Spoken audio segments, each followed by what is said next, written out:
दोस्तों, आज की कहानी है बहू मेरा बेटा तेरे माँ बाप की सेवा करने नहीं जाएगा।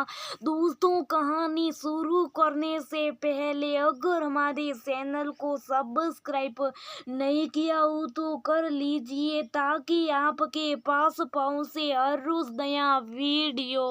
अपने 2 महीने के बच्चे को गोदी में लेकर सविता कमरे से रोते रोते बाहर आई और डाइनिंग टेबल पर खाना खा रहे अपने पति साकेत से बोली, अभी अभी मम्मी का फोन आया था, पापा सीढ़ियों से गिर गए, पापा के पाँव में बहुत तेज दर्द हो रहा है, उसे उठा भी नहीं जा रहा, मम्मी के बस की बिल्कुल नहीं है कि वो उनको उठा भी सके, हमें जल्दी पापा को संभालने जाना होगा।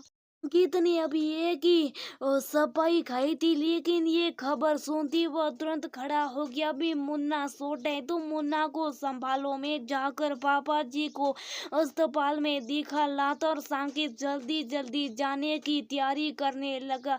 अरे अरे, ये क्या तरीका है, खाना तो तरीके से खा ले, सीढ़ियों से तो गिरे, कोई एक्सीडेंट थोड़ी ना हुआ है, इतनी जल्दीबाजी करने की क्या जरूरत है। साकेत की माँ मर्दुला जी उसे ऐसा करने से रोकते हुए बोली, मम्मी पापा जी गिर गए, क्या पता फ्रैक्चर हो गया हो। तो सविता कह रही है ना, पाप में बहुत तेज दर्द है, खड़ा भी नहीं हुआ जा रहा है, मैं अभी जाकर आता। और साकेत गाड़ी की चाबी लेकर जल्दी से घर से बाहर चले गया।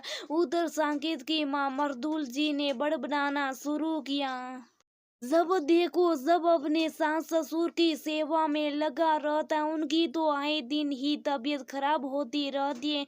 इतना तो है, अपने बेटे तरुण को बाहर क्यों भेज जाए, उसे यहाँ क्यों नहीं बुला लेते, यहाँ खुद ही उसके पास चले जाए।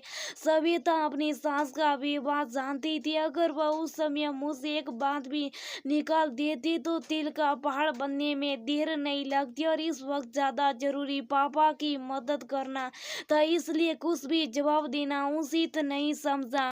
पहले भी बहुत बार बता चुकी अपनी सास को कि भाई के पास जाना मुमकिन नहीं है, भाई तो खुद ही बहुत कम किराए का घर लेकर 100 लोगों के साथ में रहना है, नहीं नहीं जॉब, ऐसे में इतने महंगे शहर में माँ बाप का खर्चा उठाना उसके लिए भी मुमकिन नहीं। बाप का सविता बस अपने पापा की तबीयत की दुआई मांगने लगी। थोड़ी देर बाद साकेत का फोन आया, फोन उठाती सविता सुबकने लगी, क्या हुआ साकेत, पापा सही तो है ना। सविता, ज्यादा चिंता की बात नहीं है, लेकिन पापा जी के बड़ा फ्रैक्चर हो गया है, सही होने में काफी वक्त लगेगा। तरुण को मैंने सूचना दे दी है, शायद उसके ऑफिस वाले वर्क फ्रॉम होम के लिए मान जाएंगे, लेकिन आने में उसको तो 3 दिन लगेंगे। तब तक मैं पापा जी के पास रुक जाता हूँ, मैं थोड़ी देर में घर आ रहा हूँ, तुम तो 2-3 दिन के कपड़े मेरे लिए बैग में जमा कर तैयार रखना। क्या किया साकेत ने, सविता मर्दुला जी ने अपनी बहू से पूछा। सविता ने सारी बात अपनी सास को बताई। साकेत के रुकने की बात सुनती मर्दुला जी आग बबूला होती, क्या कहा तुमने, साकेत वहाँ रुकने जाएगा, यही दिन देखना बाकी था, अब क्या घर जमाई बना कर रहेगा। सविता, कान खोलकर सुन लो, साकेत वहाँ रुकने नहीं जाएगा, तुम्हें जाना है तो तुम जा सकती हो। और हाँ, साकेत आए तो उसे ये मन कहना कि मैंने साकेत रुकने से मना किया, तुम खुद ही उसको बोल देना कि तुम ही बढ़कर वहां रहना चाहती हो। सास की बात सुनती सविता के मन में भरा व्यंग आंसुओं के रूप में बाहर बह निकला। इतने में मुन्ना के रोने की आवाज आने लगी और वह उसे संभालने कमरे में चली गई। थोड़ी देर में साकेत है, सविता बैग जमा दिया किया। मर्दुला जी और सविता साकेत की आवाज सुनती दोनों अपने कमरे में से बाहर आ गई। मर्दुला जी ने सविता को साकेत को रोकने का इशारा किया। सास के डर से श्रद्धा साकेत से बोली, अब रहने दीजिए, मैं चली जाती हूँ पापा जी के पास रुकने। सविता, कैसी बातें करती हो तुम, मैं हूं ना, मैं संभालूंगा, विश्वास रखो मुझ पर। और संगीत अंदर अलमारी में से कपड़े निकालने चले गए। सविता, तुमको इतना सा काम दिया वो भी तुमसे नहीं हुआ। एक बार फिर मर्दुला सविता पर चिल्ला पड़ी और गुस्से में धनाती हुई संगीत के कमरे में चली गई। संगीत वह रुकने जाएगा यही देखना बाकी था। संगीत ने कोई जवाब नहीं दिया। वो क्या घर जमाई बन कर रहेगा? आजकल तो नौकर मिलना बहुत आसानी, नौकर लगवा दे उनकी सेवा में। ऐसा वाक्य सुनकर एक बार तो सविता भी खड़े खड़े दूज गई। एक तरफ तो उसे पहले अपने पापा की चिंता हो रही थी, इधर अपने घर का ऐसा माहौल बिगड़ते देख सविता को घबराहट होने लगी। साकिब ने एक बार फिर माँ की बात को अनसुना कर दिया। इसके तरीके से बेटे ने जब बात को अनसुना किया तो मर्दुला जी ने अपना आखिरी तीर छोड़ा। तेरे लिए तो हम नहीं, वही तेरे माँ बाप जा जाकर गुलामी कर उन्हीं की। मैं भी देखती ऐसा क्या माल लूटा देते। तेरे सास ससुर तुझ पर गुलामी की बात सुनती साकिब को बहुत तेज गुस्सा आ गया।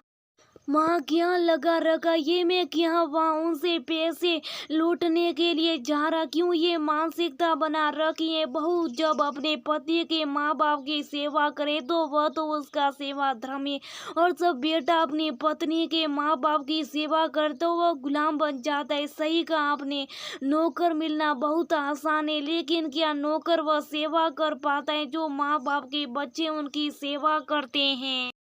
याद है आपको, जब हमारी शादी के 2 महीने बाद ही आपकी कमर में स्लिप डिस्क की प्रॉब्लम हो गई थी। 15 दिन तक आप पलंग से हिली भी नहीं थे। उस समय मेरी पोस्टिंग भी दूसरे शहर में थी और मैं और सविता जहाँ रहते थे वो हमारे लिए भी नया था।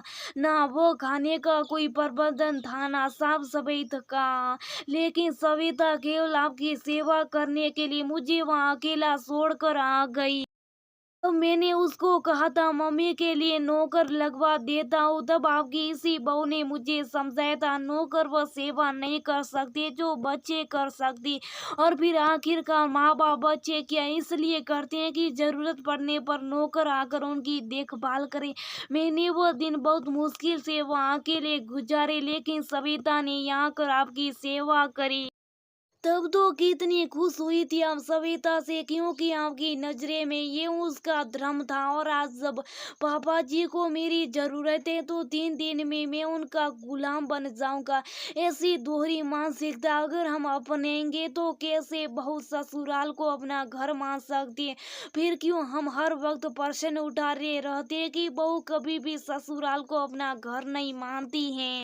क्यों माँ बाप के लिए बहुओं के द्वारा किया गया कार्य सेवा और बेटे के द्वारा किया गया कार्य गुलामी बन जाता है? अपने बेटे की बात सुनकर मर्दुला जी निरुत्तर हो गई। ऐसी क्या कमी छोड़ देती है माँ सविता? आपके किसी भी काम में कहते कहते संकेत का मन भर आया। ध्यान रखना माँ, आज अगर सविता के माँ बाप के किसी भी परेशानी में मैं नौकर लगवा सकता हूँ तो आगे भविष्य में भी आप किसी भी कार्य में मुझसे या सविता से किसी भी तरह की उम्मीद मत रखिएगा। आखिरी निर्णय आपका, आपकी बता दीजिए अब क्या करूँ? इधर सविता की आंखों से भी अविरल आंसू बही जा रहे थे। मर्दुला जी को अपनी गलती का एहसास हो गया था। उनकी झुकी आंखें उनकी स्वीकृति का आभास कर रही थी। सही कह रहा है बेटा, हमेशा इसी समाज में देखती आई दृश्य को मैं भी हकीकत समझने लग गई थी। तू जा जाकर समथिंग जी को संभाल ले। माँ की बात सुनकर संगीत और सविता के चेहरे पर भी मुस्कान दौड़ गई और संगीत चल पड़ा अपने पिताजी को संभालने। दोस्तों, अक्सर ये देखा गया है कि जब भी कोई जवाई अपने ससुराल में किसी कार्य में बढ़ बढ़ कर हिस्सा लेता है या अपने सास ससुर की सेवा करता है तो उसे उपहास का पात्र बना दिया जाता है। और अगर ससुराल पैसे वाला हो तो यही समझा जाता है कि ये सब ससुराल का पैसा हथियाने के लिए कर रहा है। वही बहू ऐसा करती है तो वह उसका धर्म माना जाता है तथा सभी उससे ये अपेक्षा भी